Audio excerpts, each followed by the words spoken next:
올해 65세를 넘기신 분이나 곁에 연세 드신 부모님이 계신 분이라면 오늘 이 이야기를 꼭 끝까지 들어주셨으면 합니다.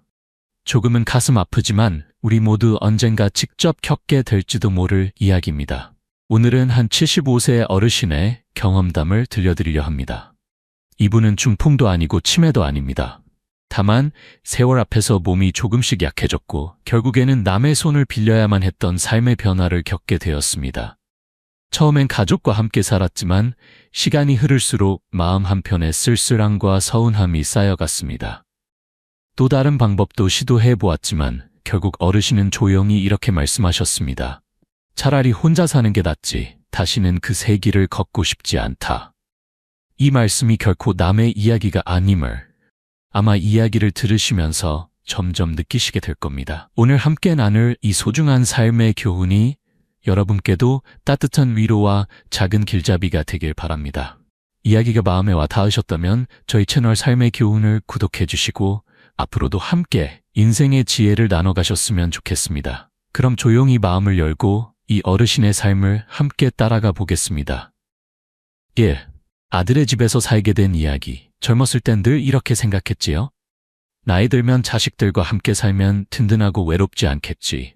특히 한국 사회에서는 부모와 자식이 한 지붕 아래 사는 것이 자연스러운 일로 여겨지기도 했으니까요. 그래서 어느 날 몸이 예전 같지 않다는 걸 느꼈을 때 저는 조심스럽게 아들에게 전화를 걸었습니다. 아들아, 요즘 몸이 좀 안 좋아서 말인데 혹시 우리 같이 지내볼까? 한참 망설이던 끝에 용기 내어 건넨 말이었습니다. 아들은 잠시 침묵하더니 이내 흔쾌히 받아주었습니다. 아버지, 당연히 오셔야죠. 그렇게 저는 아들의 집, 신중구에 있는 3룸짜리 아파트로 옮기게 되었지요. 그 집에는 아들과 며느리 그리고 손자가 함께 살고 있었는데 방 하나를 정리해서 제게 내주었습니다. 방은 원래 창고로 쓰이던 곳이라 넓지는 않았지만 그저 가족과 함께라는 사실만으로도 마음이 따뜻해졌습니다. 첫 주는 정말 행복했습니다. 며느리가 만든 반찬들도 맛있었고 어린 손자가 할아버지 하며 달려와 안기는 모습에 가슴이 뭉클하기도 했습니다. 역시 잘 왔구나, 이제 외롭지 않겠구나 그렇게 생각했습니다.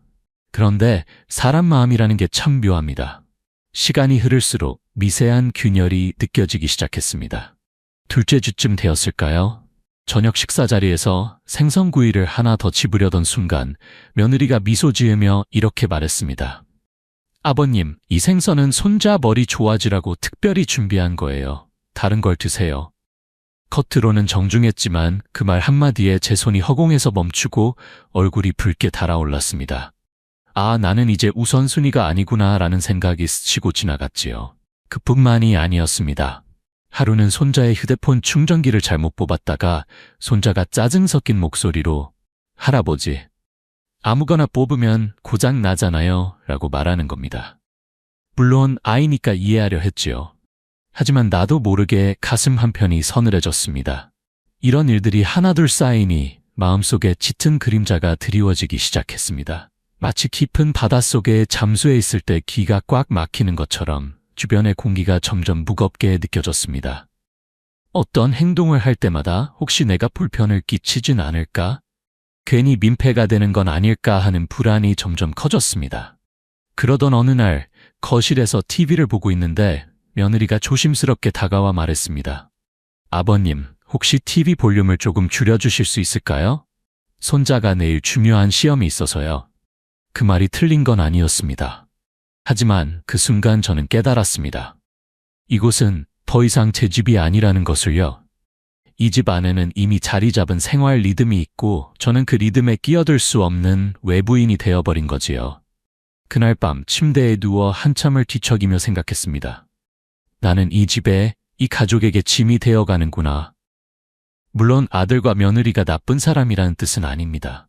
요즘 세상살이가 얼마나 치열한지 저도 모르는 바 아닙니다. 다만 그 빠른 삶의 흐름 속에서 노인이란 존재가 점점 설 자리를 잃어간다는 사실을 저는 뼈저리게 느꼈던 것입니다. 그래서 결국 저는 결심했습니다. 더 늦기 전에, 서로에게 상처가 되기 전에 이 집을 조용히 떠나기로 말이지요. 아들에게는 별다른 설명 없이 조금 더 혼자 지내보고 싶다고 했습니다. 아들도 더 이상 묻지 않았습니다. 어쩌면 마음 한구석으로는 가볍게 안도했을지도 모르지요. 그렇게 저는 작은 보따리를 챙겨 다음 행선지인 딸의 집으로 향하게 되었습니다. 그때 제 마음은 말로 다 할 수 없는 허전함과 쓸쓸함으로 가득 차 있었습니다. 어르신들께 말씀드리고 싶습니다. 가족이 함께 산다는 것은 분명 아름다운 일이지만 그것이 서로의 무게가 되어버릴 때 함께하는 것이 꼭 행복만은 아니라는 걸 그때 처음 깨달았습니다. 딸의 집으로 옮긴 이야기. 아들 집을 나온 뒤 저는 딸에게 전화를 걸었습니다. 사실 이 나이가 되면 어디론가 다시 가는 것도 뭔가를 부탁하는 것도 마음이 쉽지 않습니다. 그래도 딸은 평소에 저를 살뜰히 챙겼던 터라 조심스레 말을 꺼냈습니다. 아빠가 요즘 몸이 좀 불편해서 그러는데 혹시 내 집에서 잠깐 지낼 수 있을까? 딸은 망설임 없이 대답했습니다. 아빠, 그게 무슨 말씀이세요? 당연히 오셔야죠. 오셔서 편하게 지내세요. 형부랑 저랑 잘 모실게요. 그 따뜻한 말에 마음 한 뼘이 놓였습니다. 그래서 이번에는 타오이안에 있는 딸 집으로 이사를 하게 되었습니다. 딸과 사위는 둘 다 직장에 다니고 있었지만 딸은 최대한 저를 신경 써주려 노력했습니다. 방도 깨끗이 정리해주고 아침이면 따뜻한 죽을 끓여주었지요. 그때까지만 해도 이번에는 좀 다를지도 모르겠다는 기대가 들었습니다. 하지만 사람 마음이라는 게 역시 쉽게 달라지지는 않나 봅니다. 처음에는 조심조심 지냈지만 시간이 지날수록 저는 또다시 내가 여기 있어도 괜찮을까? 하는 생각이 들기 시작했습니다. 어느 날 저녁, 저는 거실에서 정치 토론 프로그램을 보고 있었습니다. 젊은 사람들은 잘 안 보는 프로그램이지만 저 같은 사람들은 그런 걸 보면서 세상 돌아가는 걸 느끼지 않습니까? 그런데 볼륨을 조금 키웠던 게 문제였나 봅니다. 방에서 나오던 사위가 살짝 찡그린 얼굴로 말했습니다. 아버님, 죄송한데 내일 아침 일찍 회의가 있어서요. TV 소리 조금만 줄여주실 수 있을까요? 순간 저는 멈칫했습니다. 당연한 부탁이었습니다. 하지만 그 한마디가 제 마음에 조용히 금이 가기 시작했습니다. 이것도 내 집은 아니구나. 그런 생각이 스며들었습니다. 그 다음날 아침, 저는 딸 몰래 거실 청소를 했습니다. 변기 닦고 거울도 닦고 최대한 집안일을 도우려 애썼지요. 그러다 딸이 저를 보고 깜짝 놀라며 말했습니다. 아빠, 이러지 마세요. 저희는 청소업체 불렀어요. 아빠 힘드시면 안 돼요. 딸의 말은 분명 걱정이 담긴 따뜻한 말이었지만 제 마음 어딘가는 외로움이 스며들었습니다. 나는 가족이 아니라 이제 손님이구나. 그런 생각이 저를 자꾸만 찾게 만들었습니다. 가장 쓸쓸했던 건 어느 일요일 아침이었습니다. 저는 새벽같이 일어나 조용히 커피 한 잔을 마셨습니다. 괜히 발소리도 죽이고 문 여는 소리도 조심하고 숨소리까지 신경을 쓰며 지냈지요. 아침 8시쯤 딸과 사위, 손녀가 나왔습니다. 오늘은 다 같이 나들이 가기로 했어요. 그런데 저를 향해 같이 가자는 말은 끝내 나오지 않았습니다. 그들은 자연스럽게 옷을 챙기고 신발을 신고 문을 나섰습니다. 저는 손에 따뜻한 보온병을 들고 문 앞에 서서 문이 닫히는 모습을 바라봤습니다. 그 순간 마음속에 단 하나의 생각만 남았습니다. 저들은 자기 삶을 살고 있다. 그리고 그 삶 안에 나는 없어도 괜찮은 존재다. 그날 밤 저는 딸에게 조용히 말했습니다.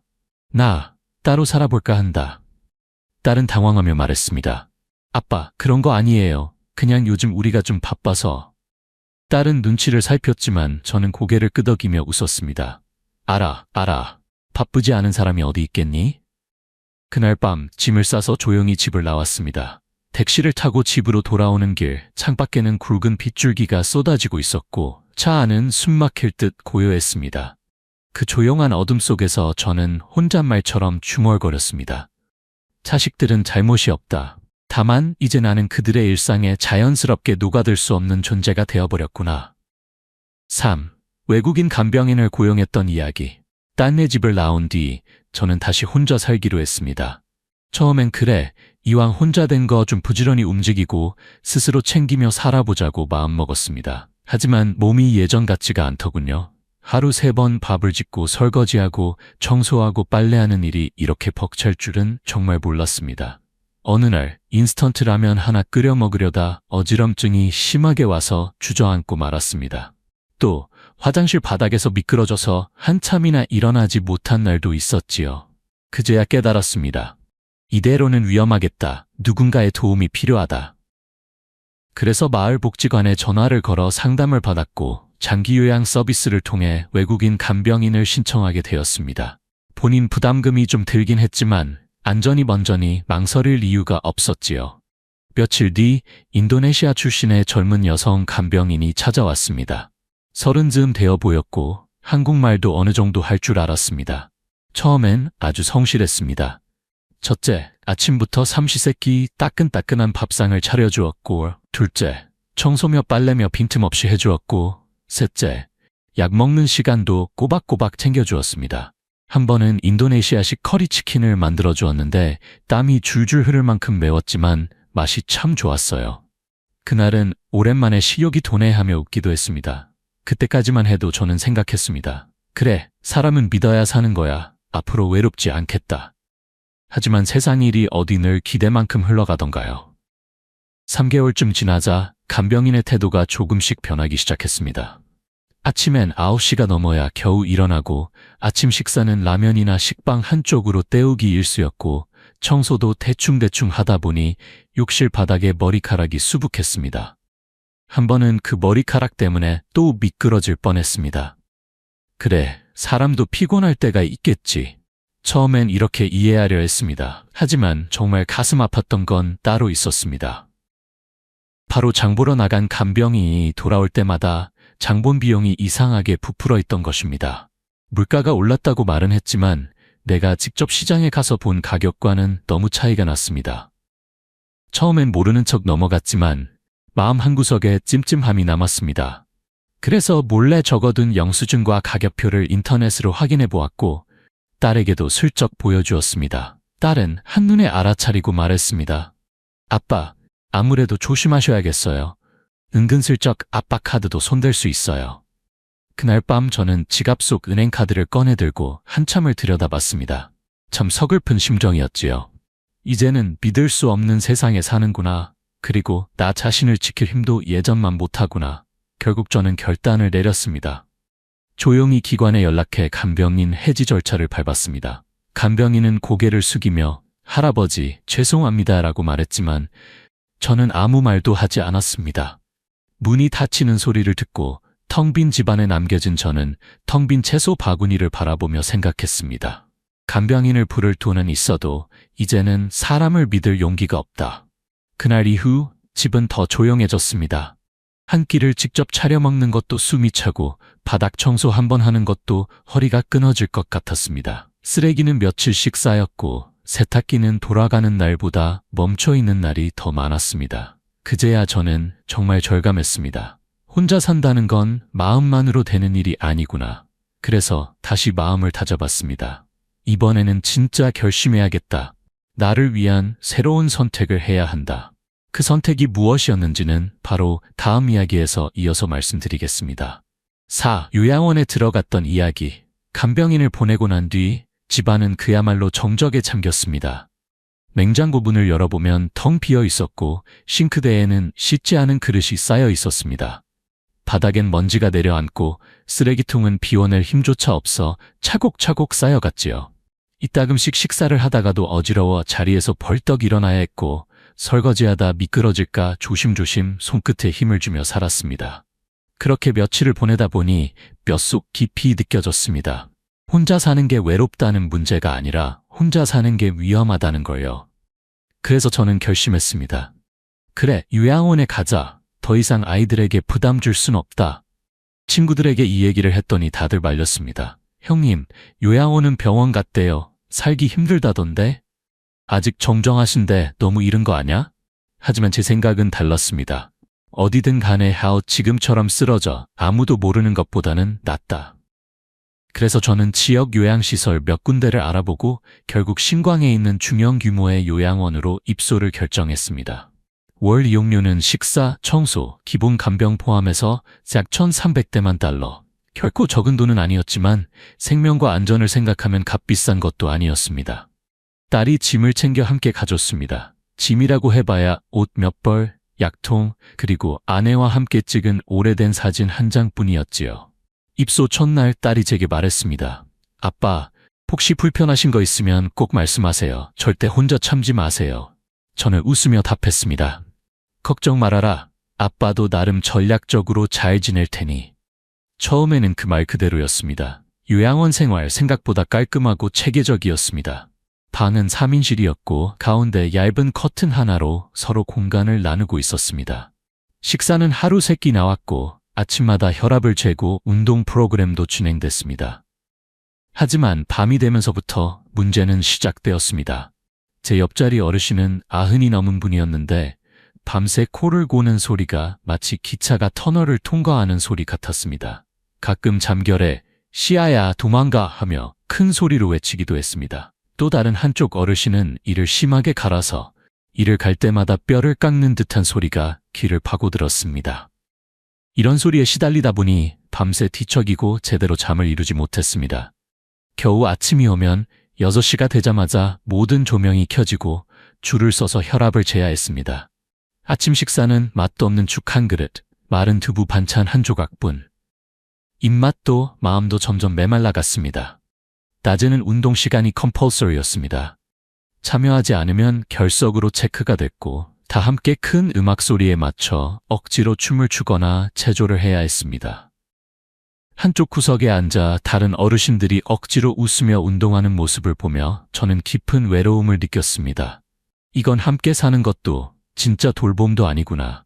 그냥 시스템 안에 맞춰 사는 거구나. 점심시간 닭고기 반찬을 하나 더 집었다가 옆자리 할머니에게 핀잔을 들었습니다. 처음 왔다고 해서 더 먹으면 안 돼요. 그 말에 쓴 웃음을 지었지만 마음 한구석은 시렸다지요. 어느 날 세탁실에서 수건을 주웠었다가 다른 어르신이 불쾌해하는 일이 벌어졌습니다. 내 물건에 손대셨죠? 억울했지만 그 눈초리 앞에서는 변명할 기운도 없었습니다. 그렇게 조금씩 요양원 생활은 저를 지치게 만들었습니다. 밤에는 잠을 이루지 못해 침대 가장자리에 멍하니 앉아있던 시간이 길어졌고 낮에는 멍한 눈으로 창밖만 바라보게 됐습니다. 3개월쯤 지나 결국 제 건강이 심각하게 악화됐습니다. 혈압이 치솟고 만성 스트레스에 시달렸습니다. 의사가 말했습니다. 장기적인 수면 부족과 스트레스가 원인입니다. 그 말을 듣고 저는 더 이상 미룰 수 없다고 판단했습니다. 딸에게 조용히 부탁했습니다. 나 여기서 나가고 싶다. 그렇게 저는 작은 가방 하나만 들고 복강버스를 타고 다시 제 오래된 집으로 돌아왔습니다. 낡은 집, 텅 빈 거실, 오래된 아내의 사진이 저를 반겨주었습니다.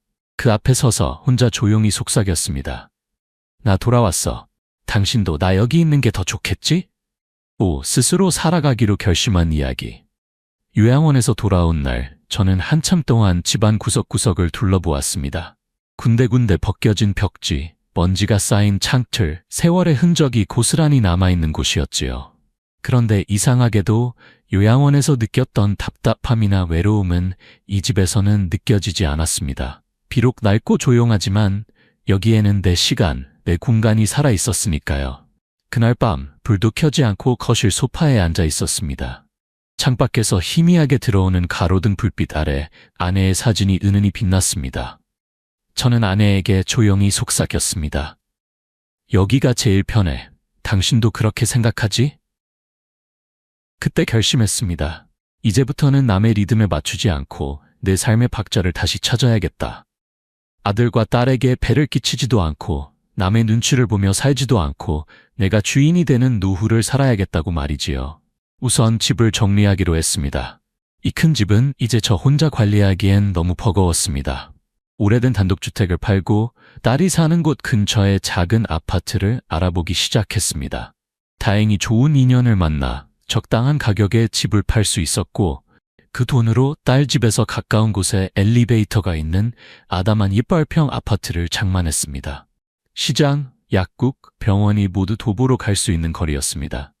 내가 필요할 때는 스스로 움직일 수 있고 긴급할 때는 딸이 곧바로 와줄 수 있는 거리. 정말 딱 맞는 조건이었지요.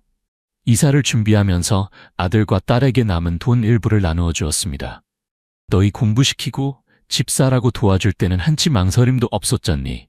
지금도 마찬가지야. 아버지가 기쁜 마음으로 주는 거야. 걱정 말고 받아라. 처음엔 손사래를 치던 아이들도 결국 고개를 끄덕였습니다. 이상하게도 그날 이후 아들 녀석이 자주 안부 전화를 하더군요. 아버지, 뉴스 봤어요? 저녁 드셨어요? 손자도 찾아와서 말했습니다. 할아버지, 넷플릭스 깔아드릴까요? 심심하실까봐요. 그런 작은 관심들이 참 고마웠습니다. 돈 때문이 아니라 오히려 저 스스로 홀가분해졌기 때문에 가족들과 더 자연스럽게 마음을 주고받을 수 있었던 것이지요. 새로 이사한 집의 첫 아침, 저는 창문을 활짝 열었습니다. 창밖에서는 따끈한 두유 냄새, 갓 부친 무떡 냄새, 세탁소 비누 냄새가 뒤섞여서 흘러들어왔습니다. 아, 이게 바로 삶의 냄새구나. 커피 한 잔을 내려 작은 발코니에 앉아 지나가는 사람들을 바라보며 그렇게 생각했습니다. 이제는 아무도 제게 뭐라 하지 않습니다. 언제 일어나든, 무엇을 먹든, 어떤 옷을 입든 모두 제 마음입니다. 그 자유가 얼마나 소중한지 저는 늦게나마 깨달았습니다. 매일 아침 7시에 작은 공원까지 산책을 나갔습니다. 거기엔 비슷한 연배의 이웃들이 모여 스트레칭을 하거나 가볍게 체조를 하곤 했습니다. 저도 그 사이에 끼어 몸을 푸는 법을 다시 배우기 시작했습니다. 바라는 건 거창한 건강이 아니라 그저 너무 빨리 늙지 않는 것. 작은 목표였지만 제게는 더없이 소중했습니다. 점심때면 딸이 손수 준비해준 도시락을 가져다 주었고 저는 정성껏 받은 식사를 조용히 음미하며 먹었습니다. 작은 쪽지에는 이렇게 적혀 있곤 했습니다. 아빠, 약 꼭 챙겨 드세요.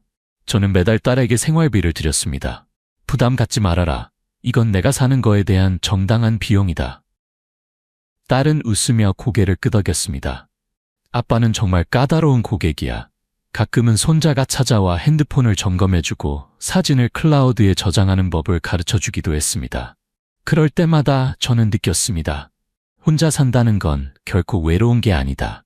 오히려 내 삶을 스스로 가꾸는 시간이다. 어느 날 이웃 아주머니가 물었습니다. 린 씨, 혼자 사시는데 안 외로우세요? 저는 잠시 웃고는 이렇게 대답했습니다. 혼자 있는 건 괜찮습니다. 자기 자신과 잘 지내면 외로움이란 것도 금세 친구가 됩니다. 지금 저는 누군가에게 기대거나 억지로 맞추지 않고 제 리듬, 제 속도로 하루하루를 살아갑니다. 그리고 그 삶이야말로 제게 가장 잘 맞는 노후라는 걸 깨달았습니다. 물론 두렵지 않은 건 아닙니다. 나이 들어 혼자 살아간다는 건 쉬운 일은 아니니까요. 하지만 가장 두려운 건 사랑하는 사람들의 삶에 짐이 되는 것, 그리고 나 자신을 잃어버리는 것이었습니다. 이제 저는 알고 있습니다. 노년을 잘 살아간다는 것은 남에게 기대지 않고 자기 삶을 스스로 꾸려가는 것이라는 걸요. 작은 일상 속에서 감사하고 조용한 행복을 찾으며 나만의 노후를 그려나가는 것. 그것이 진짜 품위 있는 삶이라고 저는 믿습니다. 안녕하세요. 오늘도 삶의 교훈 채널에 찾아와 주셔서 감사합니다. 여러분, 혹시 생각해 보신 적 있으신가요? 나이가 들어 몸이 약해지고 스스로를 돌보기 어려워질 때 우리는 과연 어디서, 누구와 어떻게 살아야 할까요? 오늘은 한 75세 어르신의 솔직한 이야기를 전해드리려 합니다. 자식들과 함께 살아보기도 하고 간병인을 고용해보기도 하고 요양원에도 들어가 봤지만 결국 그분은 이렇게 말씀하셨습니다. 나는 다시는 그 세 길을 택하지 않겠다. 차라리 혼자서 내 삶을 살아가겠다. 이 이야기는 먼 훗날 남의 이야기가 아닙니다. 바로 우리 모두의 이야기이기도 합니다. 끝까지 함께 들어주시고 여러분의 소중한 생각도 나눠주세요. 이 영상이 마음에 드셨다면 삶의 교훈 채널 구독과 좋아요도 부탁드립니다. 그럼 조용히 마음의 문을 열고 이 어르신의 여정을 함께 걸어가 보겠습니다.